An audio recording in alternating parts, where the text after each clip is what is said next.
After discovering her husband's infidelity, a furious wife destroys his rare collector car worth millions.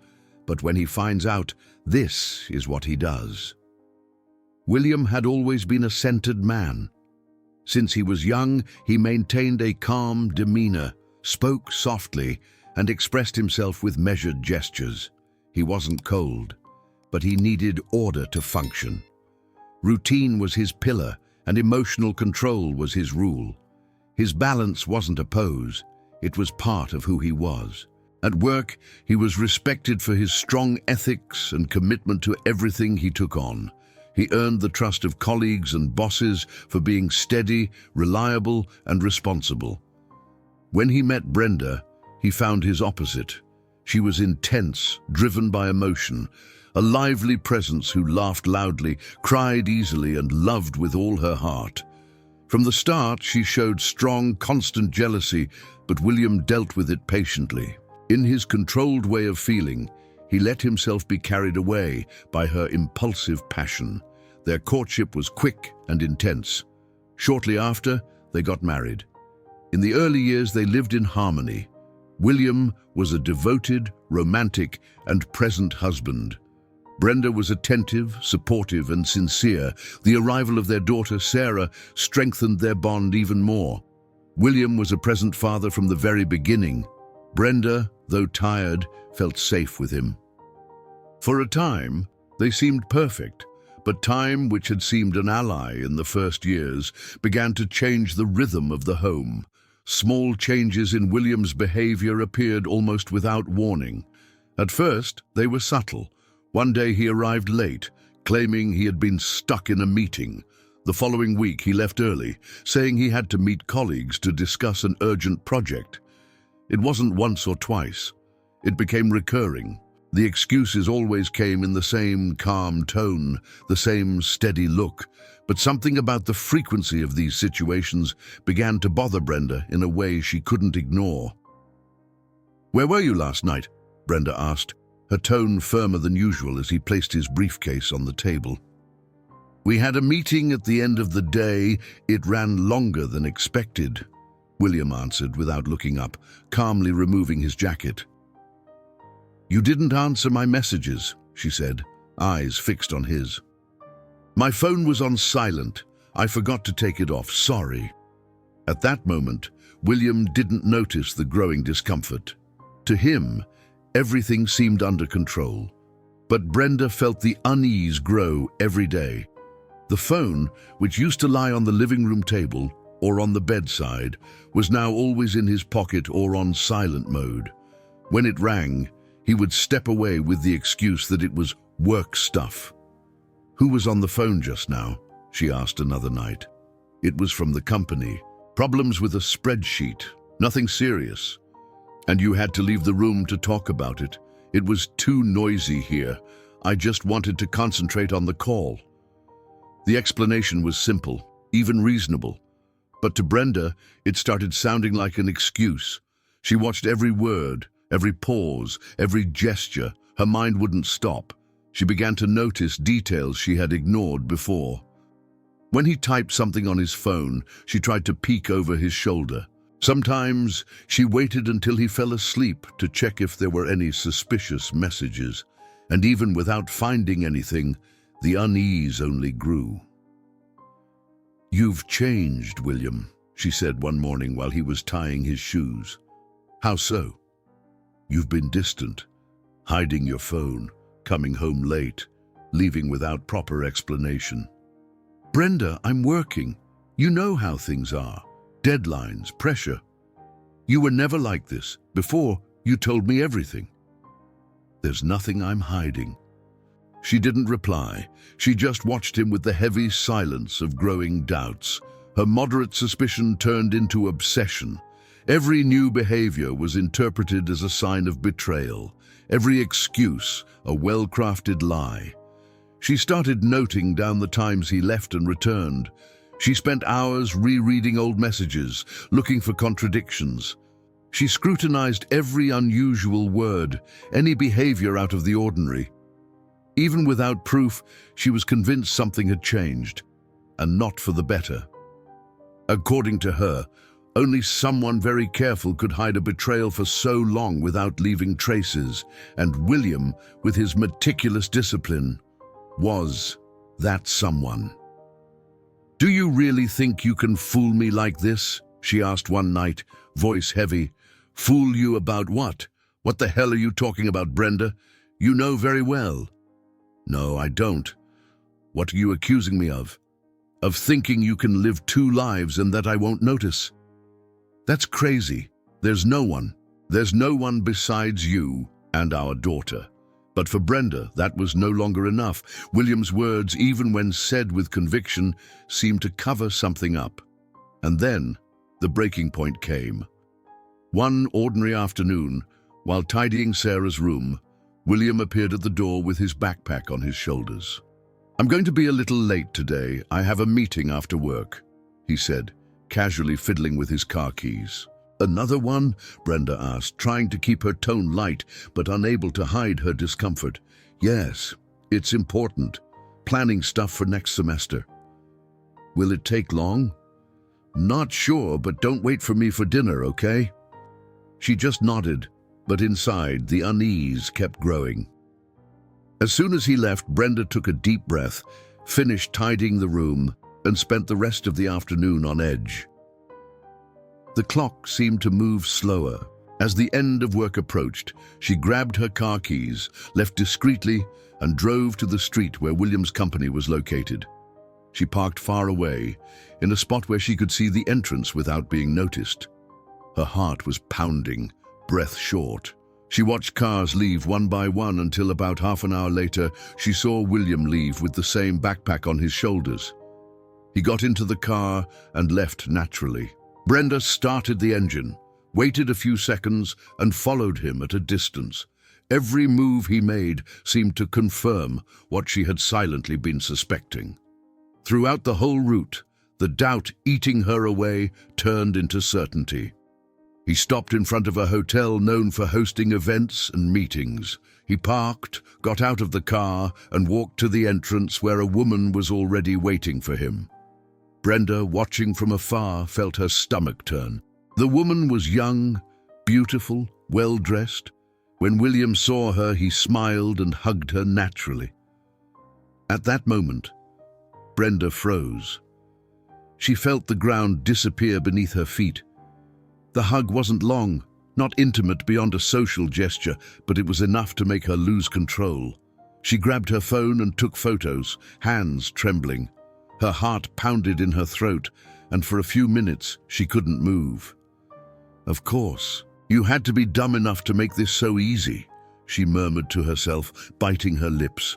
She saw the two get into his car. She followed again, keeping her distance. They stopped in front of a discreet restaurant, one of those easy to overlook. Brenda parked on the corner, got out of the car, and watched from the opposite sidewalk. Inside, through the glass window, she saw William and the woman sitting close. They talked lightly, they laughed, they gestured familiarly. There was no intimate touch, no kisses, nothing scandalous. But for Brenda, that was enough. The complicity, the tone of the conversation, the comfort between them. It was more than enough for her to feel betrayed. She slowly returned to the car, barely noticing the way to the door. She got in, slammed it shut, and dropped the phone on the seat beside her. Her hands trembled, her face burned. She started the engine and drove away, eyes fixed on the road but her mind far away. The image of the two laughing, the light gestures, the way William looked at that woman, all came back to her mind. The anger grew with every memory. The hug at the hotel, the intimate conversation at the restaurant, the excuses from recent weeks, the meetings, the phone always hidden, the rushed exits. It all made sense now. There was no doubt anymore. He was cheating on her. And worse, making it look like everything was still normal. On the way back, Brenda gripped the steering wheel tightly. At every red light, her impatience overflowed. She didn't turn on the radio. She didn't want distractions. She only heard her own thoughts hammering like a shout. Liar, coward, traitor. She arrived home with her knuckles white, parked, got out of the car, and entered as if crossing a battlefield. She dropped her purse on the floor and headed for the backyard with determined steps. Her head was boiling. She no longer thought of arguments or proof. She just felt, and what she felt was hatred. She walked to the small shed where William kept his tools. She opened the door forcefully. She knew exactly where to look. In the corner, hanging on a metal bracket, was the axe. It was rarely used, for chopping firewood when they traveled, sometimes for rough repairs. Brenda grabbed the wooden handle with both hands. The weight felt familiar. She didn't hesitate. She left without looking back and went to the garage. Inside, under a thick tarp, was William's collector car. He always treated it like a relic. He said it wasn't just a vehicle, it was part of the family's memory. It had belonged to his grandfather, then his father, and now it was his. He had been offered fortunes but always refused. He said no car could buy the history behind that one. He spent weekends polishing the paint, tuning the engine. Brenda always thought he loved that car more than the house itself, more than life itself. And now, to her, that car was William. It was the symbol of his ego, of pride, of lies. She pulled the tarp off with a sharp movement. The car shone, imposing, silent like a statue.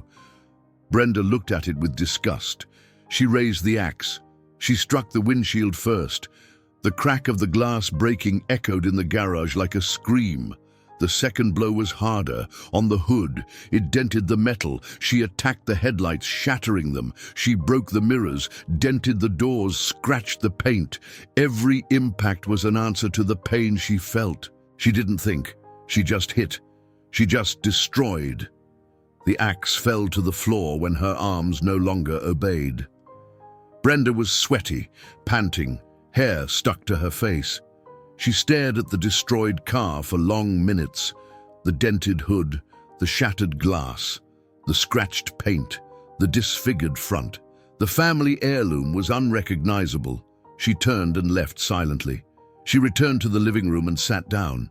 The axe still stained with shards. Her hands ached, but she didn't care. She stayed there, motionless, waiting. She knew he would come, and when he did, she wouldn't be silent. Hours later, the doorknob turned. William came in. He dropped his keys on the counter, took off his shoes in the hallway, and froze when he saw Brenda sitting still. Her face was hard, her eyes fixed. "Are you okay?" he asked, taking off his jacket automatically. Brenda didn't answer. She slowly stood up, walked over to him, and without a word, slapped him hard across the face. William staggered back a step, surprised. "What was that?" he asked, hand to his face, more shocked than angry. "Come with me," Brenda said, voice full of hate. Grabbing his arm, she pulled him toward the garage. "Brenda, what's going on?" "Let me go," he protested, trying to understand. "Now you're going to see the price of your lies," she said, walking firmly, eyes locked straight ahead. When they got to the garage, Brenda pushed the door open hard. The ceiling light illuminated the shards scattered across the concrete floor. William stopped at the entrance, motionless. His eyes went straight to the car, now unrecognizable. The windshield shattered, the hood dented, the twisted bodywork, the smashed headlights. One mirror hung by a thread, swaying slightly. The floor was covered with glass shards and small pieces of metal. He took 2 slow steps forward, as if refusing to believe what he saw. He didn't say a word. Brenda watched him from the side, arms crossed, body stiff. She waited for some reaction, a scream, a question, a movement, but William just stood there, silent, eyes fixed on the car, as if something inside him was breaking along with it. "Now look closely, William," she said, breaking the silence. Her voice was firm, bitter. "Look at what's left of your treasure." He didn't answer. "You know what I saw today, don't you? Or will you pretend you don't understand?" Nothing. He just ran a hand through his hair slowly, without taking his eyes off the destruction before him. "I followed you. When you left the company, I was there. I saw you meet that woman. Young, pretty, waiting for you like it was routine.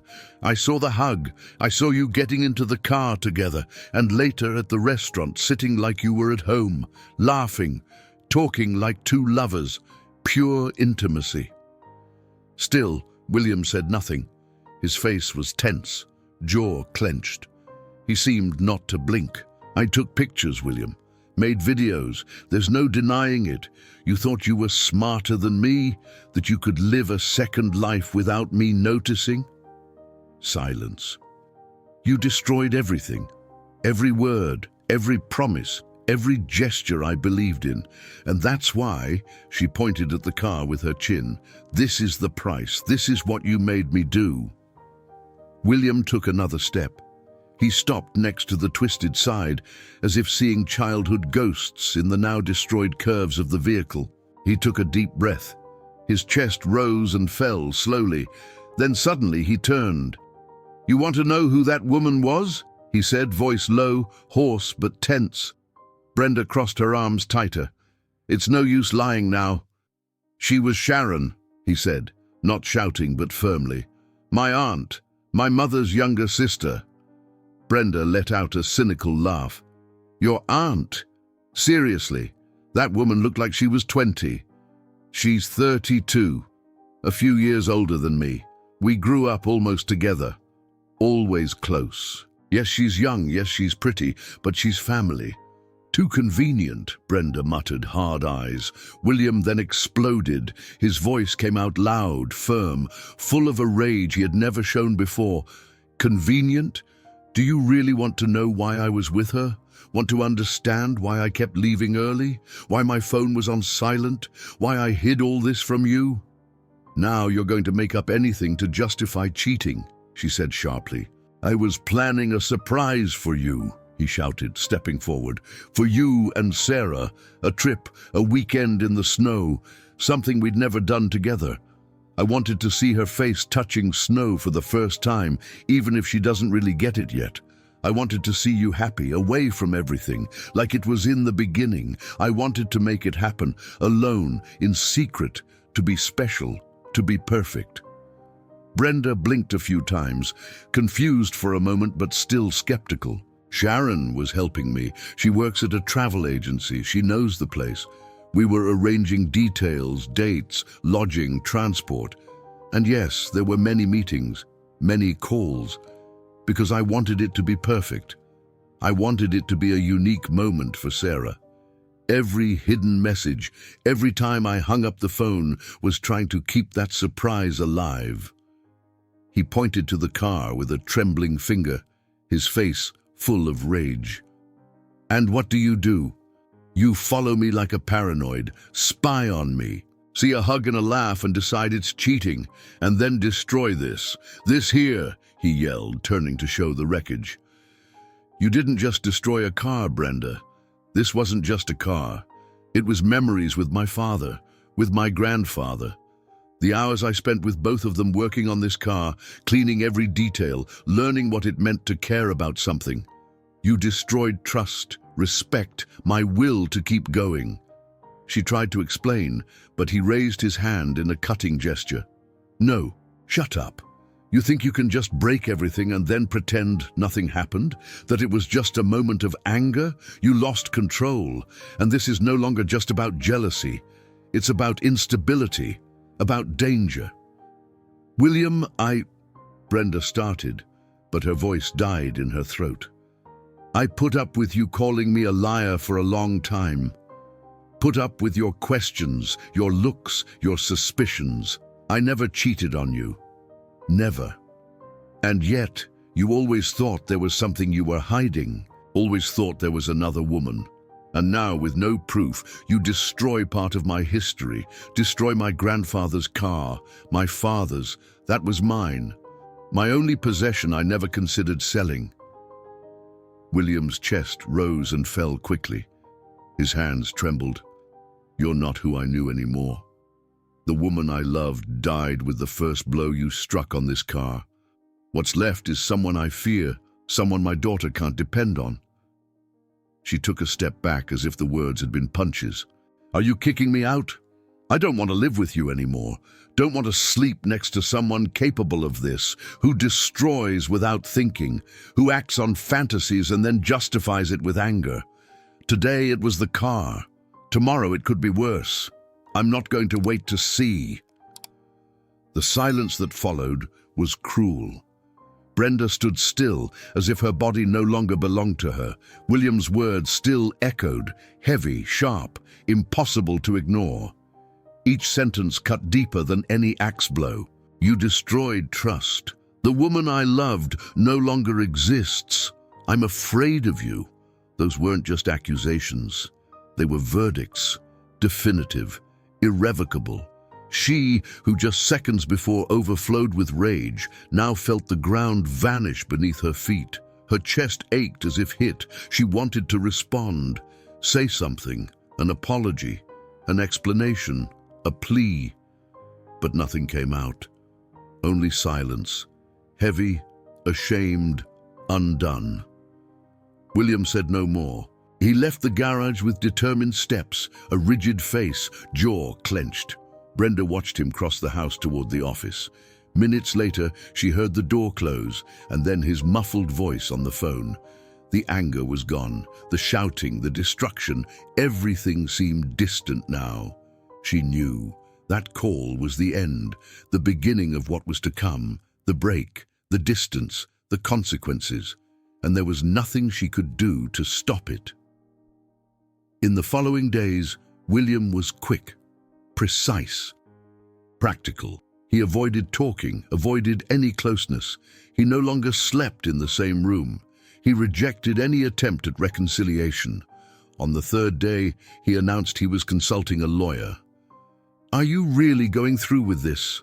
Brenda asked softly, already knowing the answer. "Do you think I have a choice?" William replied without looking up from the coffee he was making. "After what you did, I lost control. It was a moment No," he interrupted. "You didn't lose control. You gave in to it. You planned that, followed me, took the axe, hit the car on purpose. That wasn't impulse. It was a decision." His voice was cold, firm, like a verdict. The process didn't take long. William's lawyer presented photos of the destroyed car, reported Brenda's emotional instability, argued that the daughter could be at risk. Brenda tried to defend herself, but everything she said seemed weak against the evidence. Yes, she had no proof of cheating. Yes, she followed her husband. Yes, she destroyed his most precious possession. The judge listened in silence. In the end, the decision came as expected. Sarah's custody was given to William. Brenda was allowed only supervised visits. She could request a review in the future if she proved psychological and emotional stability. The sentence was read in a neutral tone in front of both of them. William didn't look at her once. He kept his eyes on the paper as if any eye contact threatened the peace he was trying to maintain. After that, everything completely fell apart. Brenda was left alone in the house. In the first days, the silence was deafening. Every corner brought memories, the sound of Sarah's footsteps, her laughter, the crying at night. The toys were still there, but seemed to belong to another life. Their daughter's room remained intact. Brenda would sometimes enter just to look, to touch the blanket, to smell the scent that was already fading. She tried to contact William, sent messages, emails, letters, all ignored. "I regret it," she wrote in one. "I would do everything differently if I could go back. I just wanted to understand, just wanted to know the truth. Forgive me." No reply. She tried to talk to family, mutual friends. Some said they understood, but drifted away over time. Others simply disappeared. The family was divided. Some saw Brenda as a wounded woman who made a mistake, others as unstable and dangerous. None of these views helped her. The deepest pain, however, was the absence of her daughter. There was no worse punishment. Brenda felt her chest tighten every time she heard a child say, "Mom," at the store or when she passed a toy shop. Every little sound, Every daily scene was a cruel reminder of all she had lost. William, for his part, distanced himself from everything, asked for a transfer at work, moved away with Sarah. He didn't keep the destroyed car, had it towed and stored in a warehouse for months, until one day, quietly, he sold it for scrap. "I don't want to carry symbols of a twisted past anymore," he told a close friend who insisted he restore it. "But it's a piece of your family," the friend said. "And it was destroyed by someone who was part of it too," William replied, ending the subject. He devoted himself to his daughter, raised Sarah calmly, with presence but with excessive care, as if building an invisible barrier around her. He never left her unsupervised. He was gentle but reserved, loving but vigilant. He never spoke of the past again. It took years before he could tell Sarah the truth, and when he did, he used measured words. "Your mother had a difficult moment. She acted badly, but she loves you. Never doubt that." He avoided speaking badly about Brenda, not for her sake, but for Sarah's. But he also didn't hide what happened. His daughter grew up hearing only fragments, pieces of the story carefully given. And even so, she bore the marks of the silence between her parents. Brenda tried to start over, moved to another city, sought help, began therapy, tried to reconnect with some version of herself that could still be rebuilt. But she was never the same again. Guilt followed her everywhere, every morning. In every gaze she thought judged or imagined was judging. She never stopped trying to see her daughter, sent gifts on special dates, letters, small videos with sweet words, sometimes received brief replies, sometimes silence. She lived waiting for a crack, a new beginning, some sign that it was still possible to recover what was lost. But what remained between her and William was only silence. A heavy, dense, unchanging silence. A silence built with screams, with distrust, with shards of glass and twisted pieces of metal. A silence made of the anger that exploded, the love that didn't survive, the pain never properly explained. And deep down, Brenda knew. Sometimes a single wrong decision made in the height of emotion is enough to destroy everything. Absolutely everything. If you enjoyed this story, don't forget to subscribe to the channel, leave a comment, give it a like, and activate the notification bell so you don't miss any of our upcoming videos. See you in the next story.